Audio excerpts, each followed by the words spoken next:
membuat karakter batang tua. Contohnya bisa kita lihat seperti ini ya.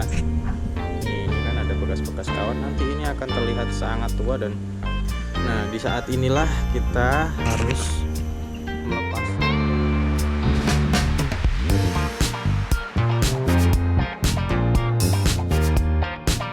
Halo, assalamualaikum warahmatullahi wabarakatuh, sahabat-sahabat pecinta bonsai. Oke, pada kali ini di video ini kita akan membahas tentang kapan sih waktu yang tepat untuk dalam pelepasan kawat ya. Kalau untuk simpelnya, untuk santiki, pada faktor yang pertama, untuk pengawatan pertama itu penting ketika kita akan mengarahkan titik tumbuh ya. Dari titik tumbuh itu kita arahkan agar sesuai dengan konsep desain kita. Oke. Dan kemudian ternyata setelah kita kawat juga, teman-teman bisa dilihat sini. Ini dulu bekas kawatan ya. Nah, bekas kawatan ini ternyata membantu untuk proses pembesaran cabang ini ya. Karena apa?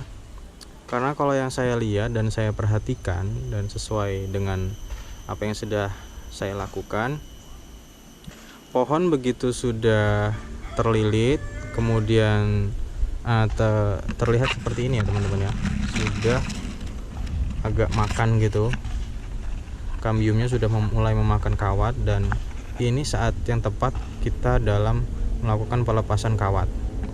Kemudian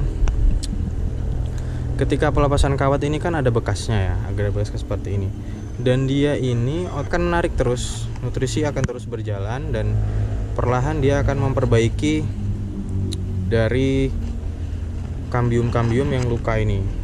Jadi dia akan melakukan pembesaran dan mulai membuat karakter batang tua. Contohnya bisa kita lihat seperti ini ya. Ini kan ada bekas-bekas kawat, nanti ini akan terlihat sangat tua dan bisa seperti ini yang batang aslinya. Nah, ini ya teman-teman. Dan kita biarkan dulu minimal 2 bulan untuk pohon tersebut melakukan pembenahan atau normalisasi dalam luka-luka yang ada di bekas kawatan tersebut.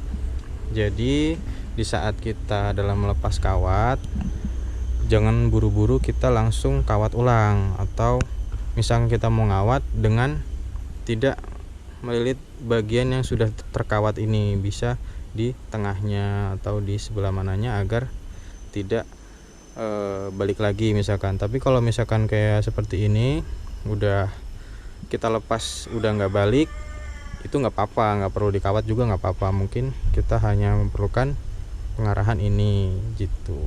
Itu pun jika kita inginkan. Kalau misalkan masih kecil seperti ini sih kayaknya nggak perlu lah ya. Tapi kalau udah mulai sebesar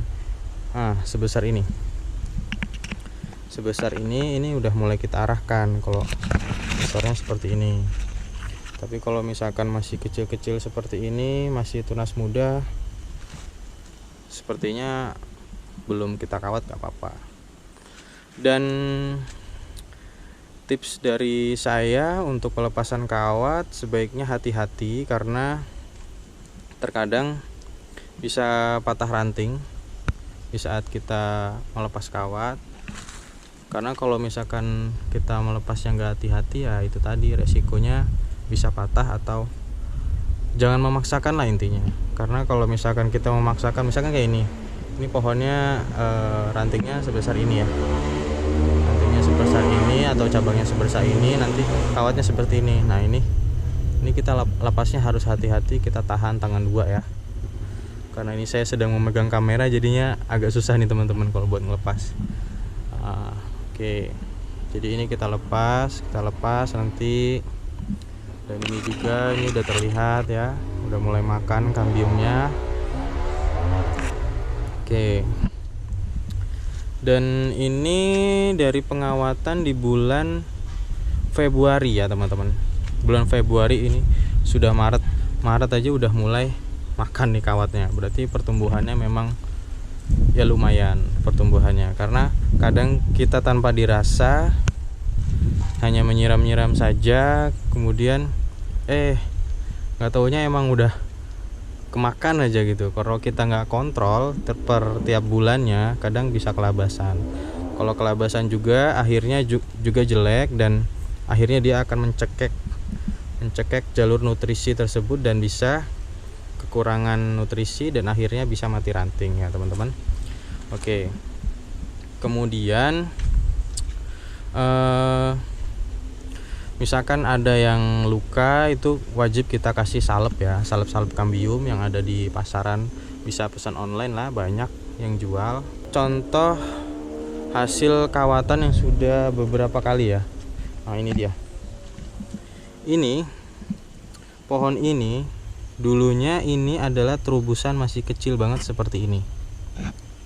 Saya pelihara sekitar 1 tahun, kemudian dikawat terus, dan akhirnya dia mulai mengerak seperti batang asli yang ini ya.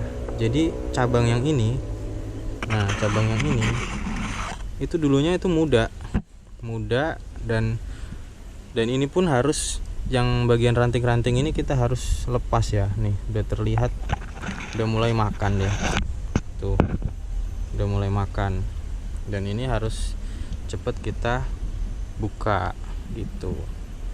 Kalau misalkan seperti ini nggak apa-apa, belum nggak apa-apa. Tapi kalau yang sudah melihat seperti yang terlihat kita melilit, itu harus kita wajib cepat buka. Oke. Kemudian ada lagi yang ini baru pengawatan pertama ya, baru pengarahan. Ini dulu kita memilih-milih yang seperti ini ya, dan ini masih kita harus butuh besarin lagi, karena itu ya paling enggak segini nih baru enak. Nah yang ini juga udah mulai besar nih, tuh ya. Ini baru kita kawat sekali, dan ini sudah kelihatan udah mulai makan kambium. Nah ini harus hati-hati nih, karena nah ini kan ada yang luka juga nih, nanti kita salep kambium nih. Nggak apa-apa, selagi dia kayunya nggak patah, nggak apa-apa, nggak masalah. Ini dia seperti ini nih, kita harus lepas ini teman-teman, karena dia nggak akan besar nanti kalau misalkan kita nggak lepas. Ini kita lepas, dan ini kita lepas juga, nggak apa-apa. Nah, ini baru pengawatan sekali, baru menentukan arah tumbuh ya, arah tumbuh dan pemilihan tunas-tunas yang harus kita pilih. Nah seperti ini nih harus kita lepas. Oke teman-teman, jika ada yang ingin dipertanyakan, silakan tulis di kolom komentar atau bisa hubungi WhatsApp saya di 0812 8978 7532. Oke, terima kasih. Salam sukses dalam berbonsai. Assalamualaikum warahmatullahi wabarakatuh. Thank you.